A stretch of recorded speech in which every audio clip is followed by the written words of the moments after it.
Tout n'est que construction sociale. Et donc, rien n'a de valeur. Tout est ce qui est, et l'est par un enchaînement complexe de relations de cause à effet.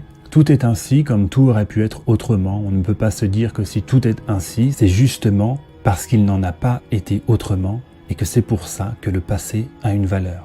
Pour le gauchiste, il n'y a pas de transcendance. La transcendance est aussi une construction sociale, évidemment, tout est une construction sociale, c'est le règne de la pensée matérialiste et ultra-relativiste. Une pensée qui ne mène qu'au nihilisme, et plutôt que de dépasser ce nihilisme, ou même d'essayer de s'en échapper en faisant diversion comme le font la plupart des individus, ceux qui travaillent, ceux qui créent par exemple. Le gauchiste, lui, choisit de combattre, de militer activement pour propager ce nihilisme déconstructiviste. La terre de France pourtant est palpable, son histoire, son art, l'ensemble de sa culture, de ses cultures, sa cuisine, son génie, son architecture, sa musique, ses traditions ou ce qu'il en reste. Son peuple aussi qui a légué ses gènes, qui semble faire tellement honte à certains, qui se justifient souvent d'un air coupable. Oui, mais j'ai aussi du sang italien, albanais, serbe ou espagnol.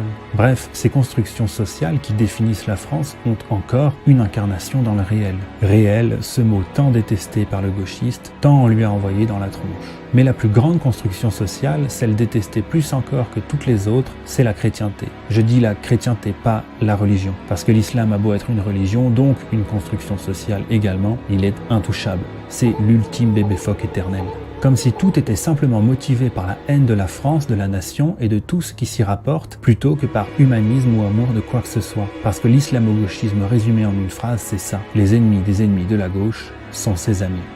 Enfin bref, on va conclure. Ce monde en lui-même n'est pas raisonnable, c'est tout ce qu'on peut en dire. Mais ce qui est, c'est la confrontation de cet irrationnel et de ce désir éperdu de clarté dont l'appel résonne au plus profond de l'homme. Alors ok, on va dire que tout est construction sociale. Et pourquoi pas après tout? Je vais même pas essayer de contredire. Mais et alors? Réjouissons-nous de ces constructions sociales, héritage de nos ancêtres, preuve qu'il y a eu une vie avant, qu'on ne sort pas de nulle part et qu'on a nous aussi un devoir envers nos enfants, que nous sommes le lien entre les morts et les générations futures. Alors toi, gauchiste, à défaut d'apprendre à aimer ce que tu considères comme des constructions sociales, accepte au moins qu'elles puissent être vitales pour certains parce qu'elles produisent du sens.